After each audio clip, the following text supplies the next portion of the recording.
membawa Kristus kepada bangsa-bangsa dan bangsa-bangsa kepada gereja Tuhan. 26 Jun 2025. Alam maut. Matius bab 16 ayat 13 hingga 19. Yesus pergi ke daerah berhampiran kota Kaisarea Filipi. Dia bertanya kepada murid-muridnya, "Menurut kata orang, siapakah anak manusia ini?" Mereka menjawab, "Ada yang berkata Yohanes Pembaptis, ada yang berkata Elia, ada pula yang berkata Yeremia atau nabi lain." Yesus bertanya, "Menurut kamu, siapakah aku ini?" Simon Petrus menjawab, "Engkau ialah Kristus, Anak Allah yang hidup." Yesus berkata, "Diberkatilah engkau, Simon anak Yunus. Yang memberitahumu bukannya manusia tetapi Bapa-Ku di syurga. Oleh itu ketahuilah engkau Petrus, batu yang kukuh, dengan asas batu pejal inilah akan kubina jemaah-Ku. Alam maut pun tidak dapat merobohkannya. Aku akan memberikan kunci kerajaan syurga kepadamu. Apa yang kamu ikat di dunia akan diikat juga di syurga. Apa yang kamu uraikan di dunia akan diuraikan juga di syurga." Petrus adalah orang pertama yang mengenali dan menyatakan dengan lantangnya siapakah Yesus sebenarnya, yaitu Mesias yang dijanjikan oleh Tuhan sejak awal lagi dan anak Tuhan yang datang sebagai manusia. Oleh itu, dia juga adalah yang pertama mendengar janji indah Yesus kepada mereka yang percaya kepadanya, yaitu janji pengampunan dosa.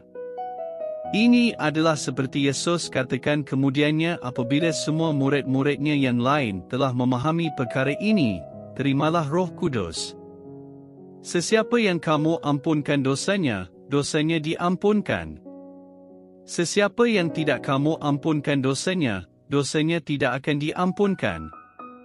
Kerana ini ialah gereja Yesus, yaitu sebuah komuniti yang tahu dan percaya bahawa Yesus adalah seperti apa yang dia katakan dirinya, juru selamat kita yang diutus oleh Bapa untuk menderita, mati dan bangkit semula supaya setiap orang yang percaya kepadanya akan diampuni dan hidup selama-lamanya dalam sukacita dan damai sejahtera bersama Tuhan. Kita telah membawa berita ini ke seluruh dunia selama 2000 tahun yang lalu. Kita bukan hanya sekadar memberitahu orang tentang pengampunan dari Yesus, tetapi benar-benar menyampaikan pengampunan ini kerana Yesus telah memberi kita keistimewaan serta tanggungjawab melakukannya. Neraka tidak mampu menghalang kita. Perhatikan perkataan Yesus di sini, pintu alam neraka. Kita tahu bahawa pintu alam neraka tidak boleh bergerak.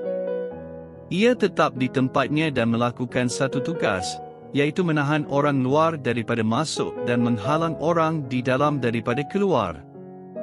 Jika gereja Yesus sedang melawan pintu gerbang neraka, ini bermakna kita sedang berdiri di luar dan kita mahu pintu itu dibuka. Kita mahu semua manusia yang sedang menderita dibebaskan daripada kuasa kejahatan, dibebaskan serta bersukacita bersama dengan kita di dalam Yesus. Kita tidak mampu melakukan semua ini dengan kuasa sendiri.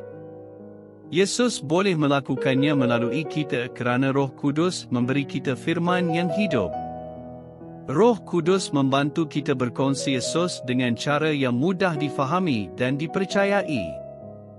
Roh Kudus juga membantu kita mengasihi yang lain melalui kehidupan kita supaya mereka akan mendengar berita baik.